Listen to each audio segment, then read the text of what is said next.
नमस्कार, मैं रजनीकांत आप सभी का चुनावी चौपाल में बहुत बहुत स्वागत है। आज हम चर्चा कर रहे हैं चिराग पासवान की और जानने की कोशिश करते हैं कि क्या कुछ चुनौतियां हैं। अब तक आपने देखा है, जाना है कि बिहार की राजनीति में चाणक्य माने जाने वाले नीतीश कुमार, सीएम नीतीश कुमार को दो ही लोग चाचा कहकर बुलाते हैं। पहले तो है तेजस्वी यादव और दूसरे हैं चिराग पासवान। जब एनडीए की गठबंधन नहीं थी तो महागठबंधन में घटक दल के रूप में जदयू था, तो नीतीश कुमार तेजस्वी यादव के लिए चाचा थे। हालांकि एनडीए में जाने के बाद भी तेजस्वी यादव अपना जो एक संस्कार है वो छोड़ नहीं रहे। आज भी कहते हैं कि चाचा से गलती हुई है, चाचा ही सब कुछ है, अभिभावक है। और दूसरी तरफ आज एनडीए में शामिल होने के बाद कल तक जो नाराजगी थी, दूरी थी चिराग पासवान की, वो भी बढ़ती हुई दिख रही है। पूरे पाटने की कोशिश की गई। अब तो दोनों एक मंच को साझा भी कर रहे हैं, चाचा और भतीजा मुस्कुरा भी रहे हैं। तो कुल मिलाकर के बिहार की राजनीति में दो भतीजों के बीच में चाचा की जो पैठ है वो काफी स्ट्रांग होती दिखती है हर बार, चाहे वो महागठबंधन में हो तो तेजस्वी और तेज प्रताप, और इधर जब आप एनडीए में हैं तो फिर चिराग पासवान। ये दो युवा नेता हैं बिहार के, और बिहार की तमाम राजनीति पर आपने कल देखा होगा कि जिस तरीके से पीएम मोदी, नरेंद्र मोदी नवादा आते हैं और तमाम जनसभाएं होती है, उसमें नीतीश कुमार का एक वीडियो बहुत तेजी से वायरल हो रहा है और कहा जा रहा है कि नीतीश कुमार प्रधानमंत्री का पैर छू रहे हैं, जिसपे तेजस्वी ने तंज भी कसा, मगर एक आदर के साथ कि चाचा को यह देखकर मुझे बुरा लग रहा है, सीएम नीतीश कुमार जैसे कद्दावर नेता अगर किसी का पैर छूते हैं तो ये बिहार के लिए दुर्भाग्य है। दूसरी तरफ अपने ओरिजिनल चाचा मतलब पशुपति पारस से नाराज चल रहे उनके भतीजे। पशुपति पारस ने ऑफर दिया, सब कुछ दिया, इसके बावजूद भी अब वो कहते हैं कि मैं काफी आगे निकल चुका हूं, अब मैं किसी भी कीमत पर चाचा के साथ नहीं जा सकता। मतलब नाराजगी दोनों तरफ से है। एक वो चाचा है जिनको राजनीतिक रूप से चिराग पासवान अपना चाचा मानते हैं, और एक वो चाचा है जो उनके खुद के चाचा है। आज उनसे दूरी बढ़ती चली गई है।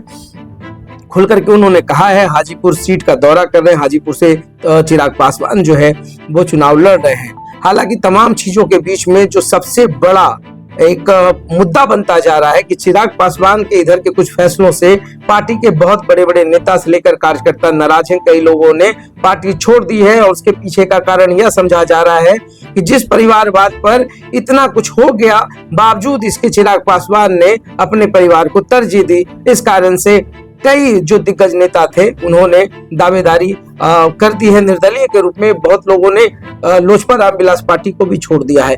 तो ऐसे में क्या कुछ चल रहा है बिहार की राजनीति में वो जानना बहुत जरूरी है, क्योंकि 2020 का अगर चुनाव आपको याद होगा तो आपको तमाम चीजें याद है कि इस बार जदयू भी, जो आप कह सकते हैं कि पॉलिटिकल राइवलरीज तो है, अंदर की बात है जो वहां पे नहीं आ रहा है, मगर ऐसे कयास लगाए जा रहे हैं, ऐसे आशंका व्यक्त की जा रही है कहीं 2020 का बदला नीतीश कुमार 2024 के चुनाव में चिराग पासवान से ना ले ले। ये तमाम चीजें, मैं आशंकाओं की बात करूं, राजनीति में कुछ स्थिर नहीं होता है, स्थितियां और परिस्थितियां बदलती रहती हैं।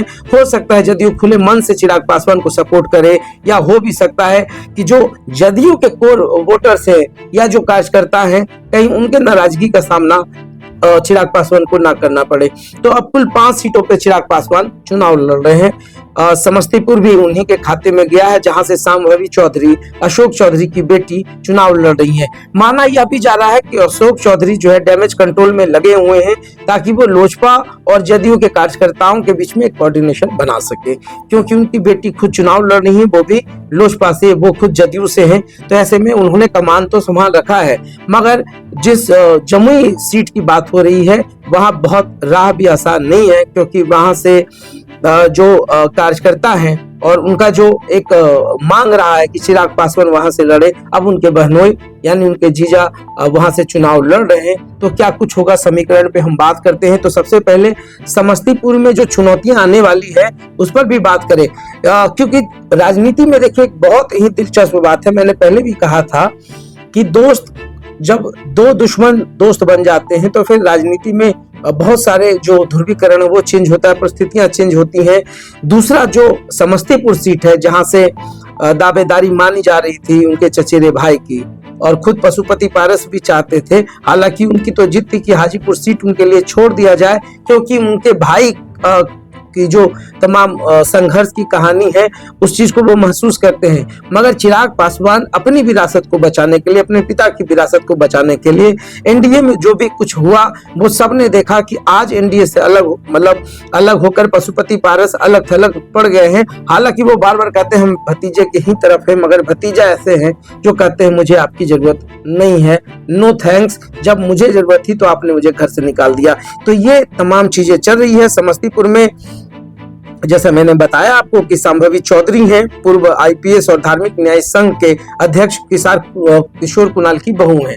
और वहां पर अशोक चौधरी चूंकि जमुई से टिकट चाह रहे थे लेकिन समस्तीपुर के खाते में गया, तो चलिए अब उनकी बेटी वहां से लड़ रही है। वहां से संभवी के लिए 2019 में समस्तीपुर का समीकरण जो रहा है उस पर भी बात कर लेते हैं। तो रामविलास पासवान के पास उस समय कमान थी, यहाँ से उनके भाई रामचंद्र पासवान सांसद थे। निधन के बाद उनके बेटे प्रिंस पासवान उपचुनाव में जीत जाते हैं। और अभी जो परिवार में स्थिति बनी हुई है, चिराग पासवान बिल्कुल भी अभी उस चीज पे स्टैंड नहीं कर रहे हैं कि वो परिवार के किसी हिस्से या किसी सदस्य को एंटरटेन करे। तो ऐसे में जो जग जाहिर है वो सबको पता है कि क्या कुछ हुआ है। और फिर बात करते हैं जमुई सीट की, जहां से खुद चिराग पासवान लड़ चुके हैं, दो बार सांसद रहे हैं चिराग। तो इसको भी समझना होगा कि परिवारवाद का जो दंश है जिसको लेकर के बार बार कही जा रही थी कि बातें कुछ भी हो जाए, परिवारवाद का मैं समर्थन नहीं करता हूं। तो ऐसे में अब चूंकि उनके जीजा वहां से हैं, अरुण भारती बात कर रहा हूं, काफी हॉट सीट है और चिराग पासवान जैसे कद्दावर नेता की पूरी प्रतिष्ठा दांव पर लगी हुई है। तो ऐसे में क्या कुछ होगा, एक भाई जदयू में एक भाई राजद में, ऐसे में घर से ही दो जय जयकार लगने लाजमी है। और इसमें जो देखना होगा, दिलचस्प ये होगा कि किस तरीके से जमुई का समीकरण बचाने में सफल हो पाते हैं चिराग पासवान। जमुई की जो सियासत समझने वाले लोग हैं उनका भी मानना है कि भीतरघाट हो सकता है। तो ऐसे में बहुत कुछ देखना भी दिलचस्प होगा। अब हम बात करते हैं वैशाली सीट की। यहाँ से बीना देवी जो है वो इस बार लोजपा रामविलास के टिकट से चुनाव लड़ेंगी। और आपको याद होगा कि पारस गुट में बीना देवी का जो योगदान था, पशुपति पारस के साथ बहुत ही अच्छी ट्यूनिंग थी। बहुत बार चिराग पासवान ने कहा था कि कुछ भी हो जाए बीना देवी को वो जगह नहीं देंगे, जो धोखा दिया। मगर फिर बातें बन गई और तमाम चीजें हो गई। इस बार बीना देवी ही वहां से चुनाव लड़ रही है। और राजद के उम्मीदवार जो है मुन्ना शुक्ला की पत्नी है अनु शुक्ला, और उनका जो समर्थन है सूरज भान का भी है, जो पारस गुट से हैं, जो नाराज चल रहे हैं। तो ऐसे में क्या कुछ होगा, सूरज भान किधर जाएंगे, मुन्ना शुक्ला की पत्नी वहां से हैं, तो एक वहां से सपोर्ट मिल सकता है। और जब ऐसा होगा तो वहां भी जो है संभावनाएं बहुत आसान नहीं है कि हर सीट को निकाल लिया जाए। तो खुद की जो सीट है उनकी हाजीपुर की, जहां से रामविलास जीतते रहे हैं और चिराग पासवान वहीं से खड़े हो रहे हैं। हालांकि उन्होंने कहा है कि जो विकास का कार्य होना चाहिए था वो नहीं हुआ, मगर निराश होने की जरूरत नहीं है। इस बार वो सारे कार्यों को पूरा करेंगे।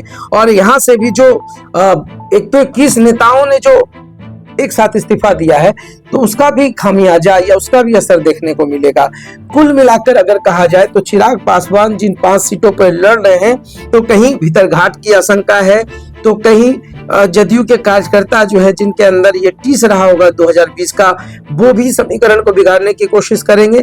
हालांकि चाचा से तो अच्छी सेटिंग हो गई है, चाचा भतीजा मंच को भी साझा कर रहे हैं, एक दूसरे को देख के मुस्कुरा भी रहे हैं। मगर ये जो राजनीतिक मुस्कुराहट होती है, कब कौन किससे बदला साध ले यह भी कहना बड़ा मुश्किल होता है। तो ऐसे में पूरा जो 5 सीट है, अगर लोजपा बचाने में कामयाब होती है तो इसका सबसे बड़ा क्रेडिट जो है या तो नीतीश कुमार को जाए या खुद प्रधानमंत्री नरेंद्र मोदी को जाए, क्योंकि नरेंद्र मोदी के हनुमान भी माने जाते हैं चिराग पासवान।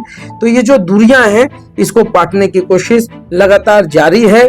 जदयू की ओर से अशोक चौधरी लगे हुए हैं और वो कोशिश कर रहे हैं कि तमाम चीज ठीक हो जाए, सेटल डाउन हो जाए, ताकि 5 सीट पर लोजपा रामविलास की जो सीटें हैं उसकी जो दावेदारी है, क्योंकि 40 सीट जीतना एनडीए का लक्ष्य है।